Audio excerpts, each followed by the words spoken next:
छः पार्ट करवा दिए थे और पार्ट नंबर 7 के ऊपर अपन चर्चा करने वाले। तो इससे पहले जो अपन ने कीट देखा था वह था चने का फली छेदक कीट था। आज अपन बात करेंगे गेहूं का तना छेदक कीट, जो लेसन का 5 नंबर का कीट है। गेहूं का तना छेदक कीट, जैसा कि नाम से प्रदर्शित हो रहा है कि गेहूं का तना छेदक कीट यानी कि गेहूं का जो तना होता है उसके अंदर प्रवेश करता है और तने को ये क्या करता है, खोखला बनाने का कार्य करता है। व्हीट स्टेम बोरर के नाम से इसे जानते हैं। व्हीट स्टेम बोरर के नाम से इसे जानते हैं। कोई भी कीट होता है तो मुख्य 3 बातें अपने को पता होना चाहिए। सबसे पहले तो उसका जो वैज्ञानिक नाम होता है कीट का वह अपने को पता होना चाहिए। बाद में उसका जो गण होता है वह और कुल, इन तीनों की जानकारी अपने को होना अनिवार्य होता है, चाहे कोई सा भी कीट हो। इसका जो वैज्ञानिक नाम होता है वह सीसेमिया इन्फेरेंस होता है। सीसेमिया इन्फेरेंस, ये इसका वैज्ञानिक नाम होता है। गण की अगर बात करें तो लेपिडोप्टेरा, लेपिडोप्टेरा अपन मानते हैं इसका क्या होता है, गण होता है। कुल की बात करें तो नोकेट्यूडी, ये इसका कुल माना गया है। तो ये 3 बातें अपने को इससे संबंधित ध्यान रखनी है कि गेहूं का तना छेदक कीट यानी कि व्हीट स्टेम ऑफ बोरर, वैज्ञानिक नाम सीसेमिया इन्फेरेंस, गण की बात करें तो लेपिडोप्टेरा, कुल होता है नोक्ट्यूडी होता है। यह जो कीट होता है ना, इसका एक प्रचलित नाम है, वह इसे अपन किस नाम से जानते हैं, गुलाबी सुंडी के नाम से अपन इसे जानते हैं। सुंडी क्या होती है, इस कीट की एक अवस्था मानी जाती है और गुलाबी रंग के होने के कारण अपन इसे गुलाबी सुंडी के नाम से जानते हैं। यह कीट अगर देखा जाए तो मुख्य रूप से एक तो यूपी, एक एमपी और बिहार, इसके अलावा तमिलनाडु और मुख्य रूप से राजस्थान, इन जगहों पर अपन मानते हैं कि इसका प्रकोप जो होता है वह अपने को ज़्यादा देखने को मिलता है। कौन कौन से, उत्तर प्रदेश, मध्य प्रदेश, बिहार, तमिलनाडु और राजस्थान, इन स्थानों पर सुंडी का जो प्रकोप होता है वह ज़्यादा देखने को मिलता है। सुंडी इसकी एक अवस्था अपन इसे मानते हैं। अब बात करते हैं मुख्य रूप से इसके लक्षण की कि कौन कौन से इस कीट के लक्षण होते हैं। इस कीट के मुख्य लक्षण होते हैं, इसका जो प्रोड होता है यानी कि वयस्क होता है वह सफ़ेद भूरे, वयस्क कीट जो होते हैं वह सफ़ेद भूरे रंग के होते हैं। वयस्क जो कीट होते हैं ना स्टूडेंट्स, वह सफ़ेद भूरे रंग के अपने मानते हैं और 10 से 12 mm लंबे, 10 से 12 mm यानी कि अपन मानते हैं इनके लंबाई मानी जाती है। इनके जो पंख होते हैं ना उनकी लंबाई 18 से 20 mm, पंख जो होते हैं 18 से 20 mm लंबे माने जाते हैं। अब पंखों में भी अपन देखें तो अगले जो पंख होते हैं ना उनके किनारों पर काली लाइन पाई जाती है, जबकि पिछले पंख कैसे होते हैं, सफेद होते हैं। अगले पंख के किनारे जो होते हैं, किनारों पर काली लाइन प्रेजेंट होगी, यह इनकी पहचान अपन मानते हैं। जबकि पिछले जो पंख होते हैं, पिछले पंख सफ़ेद रंग के माने जाते हैं, जिन्हें देखकर अपन क्या कर सकते हैं, इनकी पहचान कर सकते हैं। क्या क्या हो गए, वयस्क कीट जो होता है भूरे रंग के अपने मानते हैं, सफ़ेद से भूरे रंग के अपने को देखने को मिलते हैं। लंबाई शरीर की 10 से 12 mm लंबाई होती है। पंख इनके शरीर की लंबाई की तुलना में पंख क्या होते हैं, लंबे होते हैं। और पंख अगर देखें तो अगले जो पंख होते हैं उनके किनारों पर अगर देखा जाए तो काली लाइन पाई जाती है, जिससे इनकी पहचान होती है। पिछले जो पंख होते हैं वह व्हाइट कलर के माने जाते हैं। ये इस कीट के प्रमुख लक्षण देखने को मिलते हैं। इसके पश्चात बात आती है पोषक पौधे की, यानी कि इस कीट के पोषक पौधे कौन कौन से होते हैं। पोषक पौधे का मतलब क्या होता है कि इसके फेवरेट प्लांट जिन पर यह क्या करता है, अटैक करता है, जिन पर यह अटैक करता है या जिनको यह क्या करता है, ज्यादा नुकसान पहुंचाने का कार्य करता है, उन्हें अपन क्या कहते हैं, पोषक पौधे के नाम से जानते हैं। तो इसके पोषक पौधे एक तो धान आता है, एक मक्का, गेहूं, जौ, जवार, गन्ना, एक तो गेहूं, एक जौ, जवार, मक्का और धान। ये मुख्य रूप से अपन मानते हैं कि इसके क्या होते हैं, पोषक पौधे होते हैं, जिनको ये क्या करता है, ज्यादा नुकसान पहुंचाने का कार्य करता है। फिर पॉइंट आता है क्षति या महत्व की, कि यह जो कीट होता है वह किस प्रकार से क्षति या महत्व पहुंचाने का कार्य करता है, क्या क्षति होती है, क्या इसका महत्व माना गया है। तो यह जो कीट होता है ना, यह मुख्य रूप से अपन देखें कि इस कीट की सबसे जो हानिकारक अवस्था होती है ना, वह कौन सी अवस्था होती है, सुंडी अवस्था होती है। इसके अगर जीवन चक्र की बात की जाए तो 4 अवस्थाएं मानी जाती है। सबसे पहले अंडा, अंडा से अपन मान सकते हैं कि बाहर निकलने वाली अवस्था सुंडी अवस्था होती है। सुंडी अवस्था के पश्चात यह परिवर्तित होती है प्यूपा अवस्था में, जिसे कृमिकोष अवस्था भी कहते हैं, और बाद में आती है इसकी कौन सी अवस्था, वयस्क या प्रौढ़ अवस्था आती है। तो 4 अवस्थाओं में इसका जीवन चक्र होता है, वह कंप्लीट होता है। क्षति जो सबसे ज्यादा पहुंचाती है वह इसकी जो सुंडी अवस्था होती है ना, वह ज्यादा क्षति पहुंचाती है।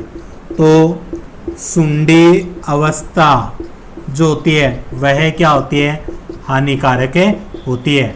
वह हानिकारक इसलिए माने गए स्टूडेंट्स, इसकी जो सुंडी अवस्था होती है ना, वह सुंडी क्या करता है, पौधे का जो तना होता है ना उसके अंदर प्रवेश कर जाता है, और तो तने को अपन मान सकते हैं कि अंदर से बिल्कुल क्या कर देता है, खोखला बनाने का कार्य करता है, जिससे उसकी जो मध्य कलिका होती है वह क्या हो जाती है, सूख जाती है। पौधे की जो मध्य कलिका होती है वह अपन मानेंगे सूख जाएगी, जिसे अपन कह सकते हैं मृत गोब के नाम से भी जानते हैं। एक यहाँ पर क्या हो जाता है, पौधा मृत गोब हो जाता है, यानी कि डेड हर्ट नाम से अपन इसे मानते हैं, यानी कि उसका हर्ट जो होता है वह नष्ट हो जाता है। मृत गोब का मतलब है मध्य कलिका नष्ट हो जाती है और पौधा क्या हो जाता है, सूख जाता है। किस कारण से, इसकी सुंडी अवस्था के कारण। इसलिए इसकी सुंडी अवस्था को क्या माना गया है, हानिकारक माना गया है।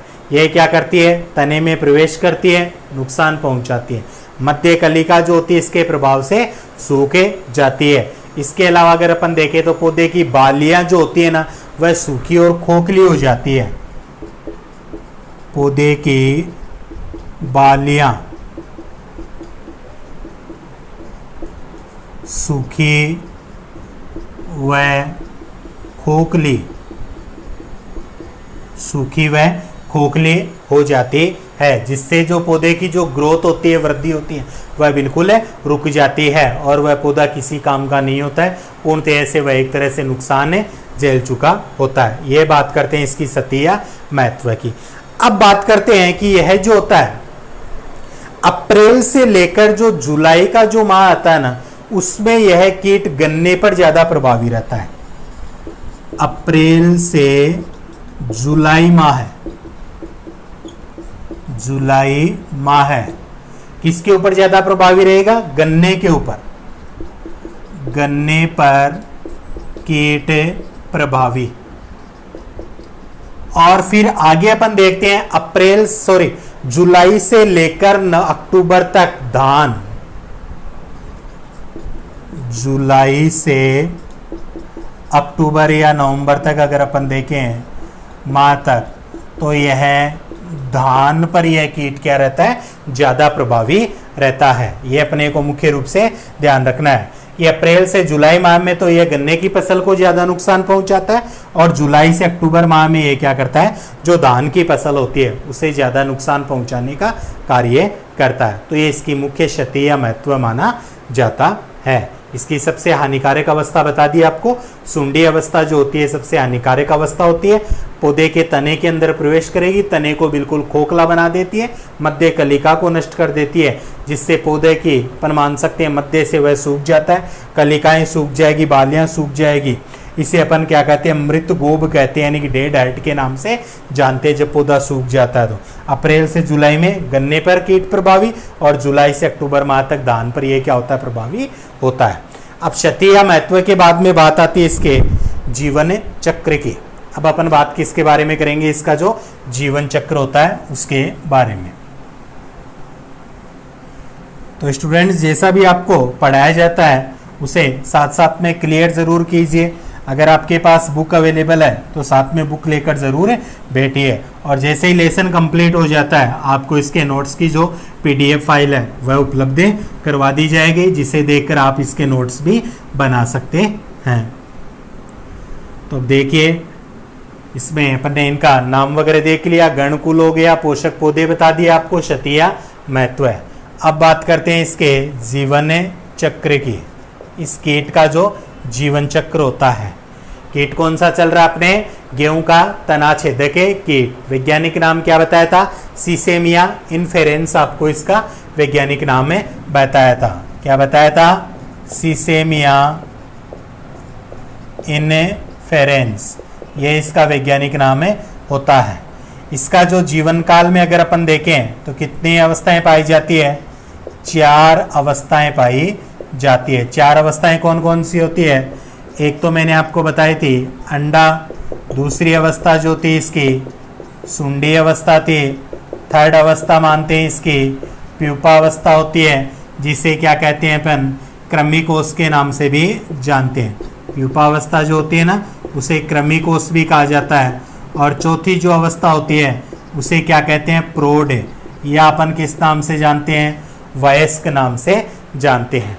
तो अंडा, सुंडी, प्यूपी और प्रौढ़, ये 4 मुख्य अपन मान सकते हैं इसके जीवन काल में अवस्थाएं देखने को मिलती है।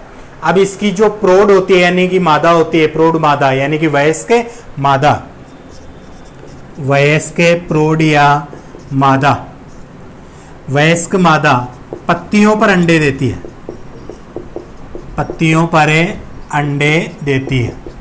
और इनके जो अंडे होते हैं ना स्टूडेंट्स, वो हमेशा ध्यान रखना, अंडे होते हैं इनके श्वेत पीले रंग के, श्वेत पीले रंग के अपन मानेंगे इनके अंडे होते हैं। और एक मादा कीट अपने संपूर्ण जीवन काल में 400 तक अंडे देती है। एक मादा कीट की अगर अपन बात करें तो संपूर्ण जीवन काल में 400 तक अंडे देती है। और इन अंडों का जो उष्मायन काल होता है ना वह कितना माना गया है, 7 से 10 दिन। अंडे का 7 से 10 दिन का क्या होता है, उष्मायन काल होता है। उष्मायन काल का मतलब क्या होता है, अंडे जो होते हैं वह टेम्परेचर प्राप्त करते हैं, यानी कि उन्हें सेक किया जाता है, उन्हें टेम्परेचर प्रदान किया जाता है, तापमान दिया जाता है। और 7 से 10 दिन के पश्चात अपन कहते हैं अंडे जो होते हैं वह फूटे जाते हैं, और उनसे अपन मानते हैं जो नई जो अवस्था प्राप्त होती है वह कौन सी होती है, सुंडी अवस्था होती है। अंडे से सुंडी अवस्था, सुंडी अवस्था निर्मित होती है। और सुंडी अवस्था कैसी होती है, हल्के रंग की। सुंडी जो होती है वह हल्के रंग की होती है, लाइट कलर अपने को देखने को मिलता है। और पूर्ण विकसित जब यह सुंडी हो जाती है तो 25 mm लंबी होती है, ध्यान रखना। पूर्ण विकसित सुंडी, सुंडी इसकी अवस्था यह 25 mm लंबी होती है। लंबाई पूछी जाए पूर्ण विकसित सुंडी की तो कितनी होती है, 25 mm लंबी होती है। पूर्ण विकसित जो सुंडी होती है ना वह मोतिया रंग की या भूरे गुलाबी रंग की होती है। पूर्ण विकसित सुंडी जो होती है वह मोतिया या गुलाबी रंग की, गुलाबी रंग की होती है। और गुलाबी रंग के कारण इसका जो प्रचलित नाम था वह क्या था, गुलाबी सुंडी के नाम से अपन इसे जान रहे थे, गुलाबी सुंडी के नाम से अपन इसे जानते हैं। अब इसका जो शरीर होता है ना वह कैसा होता है, चिकना होता है, बेलनाकार होता है। इसका सिर की विशेषता देखें तो काले रंग का होता है और शरीर पर क्या पाए जाते हैं, गहरे रंग के धब्बे होते हैं। शरीर चिकना बेलनाकार, शरीर चिकना होता है, साथ में अपन देखें तो बेलनाकार होता है, सिर काला होता है और शरीर पर धब्बे पाए जाते हैं। शरीर पर क्या पाए जाते हैं, धब्बे पाए जाते हैं। ये भी अपने को इनकी एक विशेषता अपन मान सकते हैं कि शरीर चिकना बेलनाकार, सिर काले रंग का होता है और शरीर पर क्या पाए जाते हैं, धब्बे पाए जाते हैं। इन पर अपन देखें तो यह जो सुंडी अवस्था होती है ना, यह 20 से 30 दिन की होती है। सुंडी जो अवस्था होती है ना, ये कितने दिन की होती है स्टूडेंट्स, 20 से 30 दिन की अपन मानते हैं सुंडी अवस्था होती है। बाद में कौन सी अवस्था आ जाएगी, बाद में जो प्यूपा या कृमि कोष जो अवस्था होती है वह आ जाती है। तो सुंडी जो अवस्था होती है, अवस्था 20 से 30 दिन की होती है। और इस सुंडी अवस्था में ये क्या करता है, पादपे के तने को खोखला बनाने का कार्य करता है। क्या करता है, खोखला बनाने का कार्य करता है। और सुंडी अवस्था जब 20 से 30 दिन की हो जाती है तो यह सुंडी जो होती है वह तने के अंदर ही किस में बदल जाएगी, प्यूपा अवस्था में बदल जाएगी। तने के अंदर प्यूपा में परिवर्तित हो जाती है। प्यूपा क्या है, अगली अवस्था होती है इसे कीट की, यानी कि सुंडी से किस में परिवर्तित हो जाएगी, प्यूपा अवस्था के अंदर अपन मान सकते हैं कि यह क्या हो जाती है, परिवर्तित हो जाती है। यह प्यूपा जो अवस्था होती है वह 12 mm में लंबी होती है। प्यूपा mm लंबी और यह 7 से 12 दिन कोशावस्था होती है, यानी इसकी जो प्यूपा अवस्था होती है इसे एक प्रकार से कृमि कोष भी अपन मानते हैं। कोशावस्था तो ये कितनी मानी गई है, 7 से 12 दिन की अपन मानते हैं कोशावस्था होती है। और गेहूं की जो फसल होती है इसमें इसकी 4 पीढ़ियां देखने को मिलती है। गेहूं की जो फसल होती है उसमें 4 पीढ़ियां देखने को मिलती है। अगर उत्तरी भारत की बात की जाए तो उत्तरी भारत में मार्च से नवंबर तक सक्रिय है। उत्तरी भारत में मार्च से नवंबर तक यह क्या होता है, कीट सक्रिय रहता है। भारत में मार्च से नवंबर तक अपन कहते हैं कीट सक्रिय रहता है। और नवंबर माह में या बाद में जब सर्दियां आ जाती है तो इसकी जो सुंडी होती है वह शीत निष्क्रियता को प्रदर्शित करती है। नवंबर के बाद सुंडी जो होती है वह शीत निष्क्रियता, यानी कि सर्दी से बचने के लिए यह या तो अपन कहेंगे पेड़ पौधे के तने के अंदर रहती है या भूमि के अंदर क्या होती है, निवास करती है, यानी शीत निष्क्रियता को प्रदर्शित करने का कार्य करती है। नवंबर के बाद कौन सी अवस्था, सुंडी अवस्था। तो ये था इसका मुख्य जीवन चक्र। मेन बातें क्या ध्यान रखनी है, इसका नाम बताया था सीसे मिया इनफेरेंस। अवस्थाएं कितनी, 4 अवस्था, अंडा, सुंडी, प्यूपा और प्रौढ़ अवस्था। प्यूपा को कृमिकोष कहते हैं और प्रौढ़ को वयस्क अवस्था। वयस्क जो मादा होती है वह पत्तियों पर अंडे देती है और इनके अंडे जो होते हैं श्वेत पीले रंग के होते हैं। एक कीट अगर देखिए जाए मादा कीट तो अपने जीवन काल में 400 तक अंडे देती है। इनके अंडों का जो उष्मायन काल होता है वह 7 से 10 दिन का होता है। उसके पश्चात वह फूटते हैं और उनसे एक अवस्था यानी कि सुंडी अवस्था निर्मित होती है। यह सुंडी अवस्था हल्के रंग की होती है और पौधे के तने के अंदर प्रवेश करके उसे खोखला बना देती है, मध्य कलिका को नष्ट करती है। जब पूर्ण विकसित यह सुंडी अवस्था हो जाती है तो 25 mm लंबी हो जाती है। पूर्ण विकसित जो सुंडी होती है उसका रंग अगर देखा जाए तो मोतिया या गुलाबी रंग का होता है। इसका शरीर चिकना होता है, बेलनाकार होता है, सिर काले रंग का और शरीर पर क्या पाए जाते हैं, धब्बे पाए जाते हैं। सुंडी अवस्था 20 से 30 दिन की होती है। उसके पश्चात यह पादप के तने के अंदर रहते हुए उसे खोखला करती है और उसी के अंदर तने के अंदर ये किस में परिवर्तित है, प्यूपा में परिवर्तित हो जाती है। प्यूपा 12 mm लंबी पर मान सकते हैं कि अवस्था होती है। लंबाई इसकी 7 से 12 दिन का इसका जीवन काल मानते हैं इस अवस्था का। और उत्तरी भारत में देखें तो मार्च से नवंबर तक यह सक्रिय रहता है, यह सुंडी अवस्था, और नवंबर के बाद जो सुंडी अवस्था वह शीत निष्क्रियता को प्रदर्शित करती है। यह था इसका जीवन चक्र। अब स्टूडेंट्स बच्चर का इसका प्रबंधन, तो प्रबंधन के बारे में और पढ़ लेते हैं अपन। प्रबंधन जो होता है कीट का, उसमें मुख्य कितने पार्ट अपन देखते हैं? 3। एक तो सस्य प्रबंधन, एक देखते हैं जैविक प्रबंधन, और तीसरा जो होता है वह क्या होता है? रासायनिक प्रबंधन होता है। तो उन तीनों के बारे में अपन बातचीत करते हैं। तो देखिए इसका प्रबंधन की अपन बात करते हैं, कीट का प्रबंधन। तो सबसे पहले सस्य प्रबंधन। सस्य प्रबंधन में अपने को जो ध्यान में रखने वाली बात है वह क्या है? फसल चक्र को अपनाना चाहिए। फसल चक्र अपनाना यानी कि फसल को बदल बदल कर बोना, वह क्या कहलाता है? फसल चक्र कहलाता है। क्योंकि अपन देखते हैं कि मुख्य रूप से यह जो कीट होता है ना, यह मक्का, जवार, गेहूं आदि सबको नुकसान पहुंचाता है। इसलिए मक्का या जवार की फसल के बाद गेहूं नहीं बोना चाहिए। मक्का या जवार के बाद गेहूं की जो फसल होती है ना, उसे नहीं बोना चाहिए। क्रॉस का मतलब क्या है? नहीं बोना चाहिए। अन्य फसल बोनी चाहिए जिसको यह नुकसान न पहुंचाए, ताकि उस खेत में इनका प्रकोप क्या हो सके? कम हो सके। इसलिए अपने को क्या अपनाना चाहिए? फसल चक्र अपनाना चाहिए। फसलों को बदल बदल कर बोना चाहिए। इसके पश्चात जो जिन पौधों की मध्य कलिका सूख जाती है, यानी जिन्हें मैंने डेड हर्ट कहा था, डेड हर्ट कहा था, यानी मध्य कलिका सूख जाती है, मध्य कलिका सूख जाती है, पौधों को उखाड़ देना चाहिए।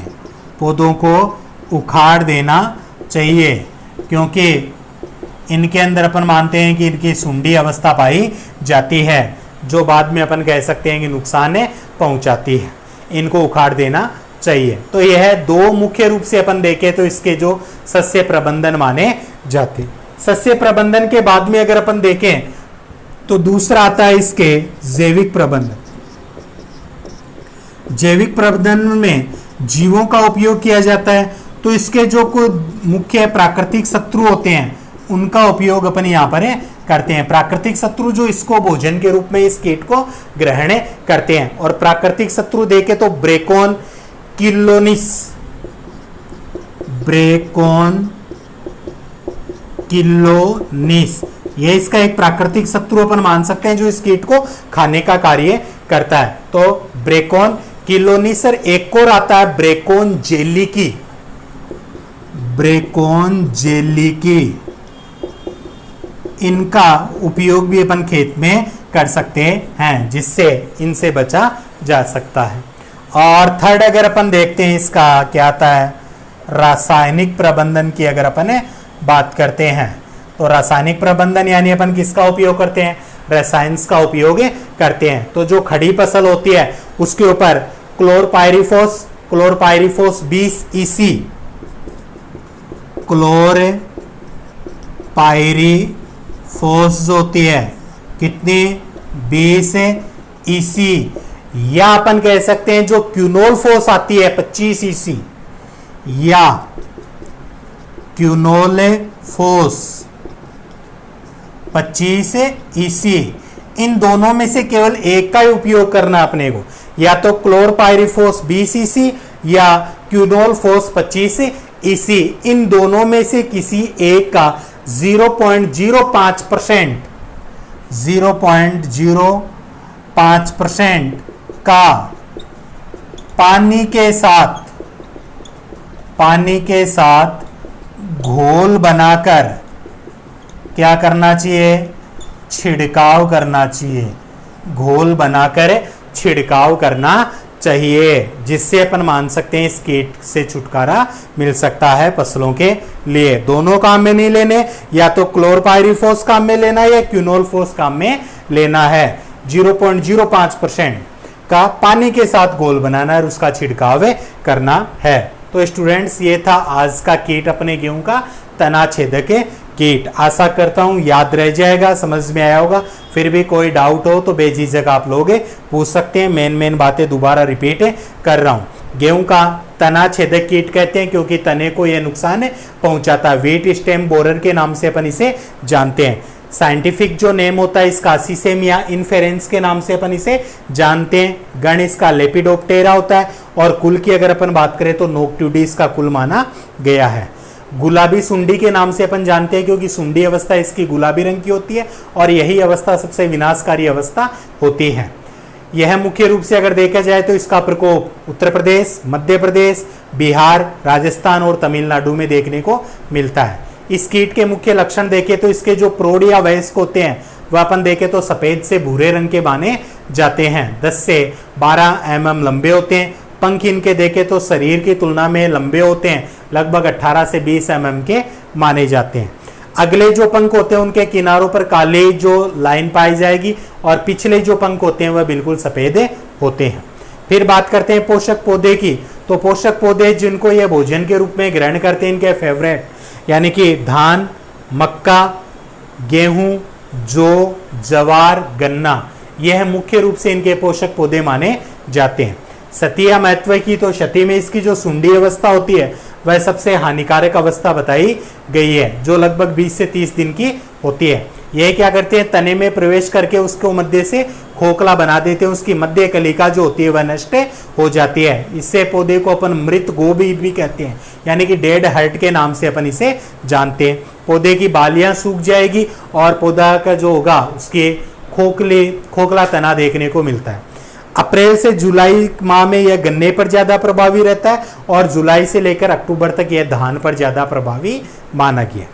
जीवन चक्र की अगर बात करें तो 4 अवस्थाएं मैंने आपको बताई है।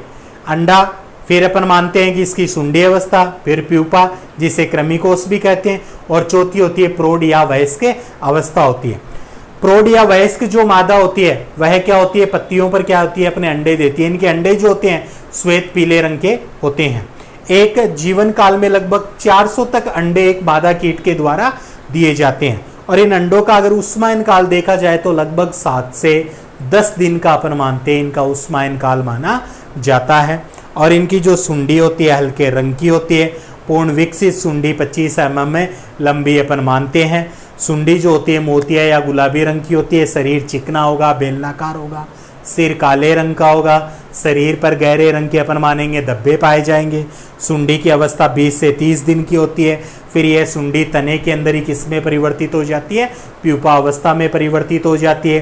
प्यूपा अवस्था 7 से 12 दिन के मानी जाती है। गेहूं की फसल में इसकी 4 पीढ़ियां देखने को मिलती है अपने को। और अपने उत्तरी भारत में देखे जाए तो मार्च से नवंबर तक यह कीट सक्रिय रहता है। फिर सर्दियां आते यह शीत निष्क्रियता को प्रदर्शित करेगा। यह जीवन काल। फिर बात करते हैं इसके प्रबंधन की। तो शस्य प्रबंधन में फसल चक्र को अपनाना चाहिए, यानी कि मक्का और ज्वार के बाद गेहूं को नहीं बोना चाहिए, अन्य फसल को अपनाना चाहिए। मध्य कलिका सूखने वाले पौधे या जो मृत गोब या डेड हार्ट होते हैं उन्हें उखाड़ कर फेंक देना चाहिए। जैविक के प्रबंधन की बात करें तो इनके जो प्राकृतिक शत्रु ब्रेकोन फिलोनिस, ब्रेकोन जो किलोनिस होते हैं, या इनके अलावा ब्रेकोन जेलिकी, इनको वहां पर काम में लेना चाहिए खेतों में, क्योंकि ये क्या करते हैं, इनको नष्ट करते हैं। और रासायनिक अगर प्रबंधन देखा जाए तो क्लोरफायरिफोस 20 EC या क्यूनोलफोस 25 EC का 0.05% का पानी के साथ घोल बनाकर क्या करना चाहिए, छिड़काव करना चाहिए खड़ी फसल के ऊपर, जिससे इस कीट के प्रकोप से बचा जा सकता है। तो ये था पूरे आज के वीडियो का सार। आशा करता हूँ आपको वीडियो अच्छा भी लगा होगा।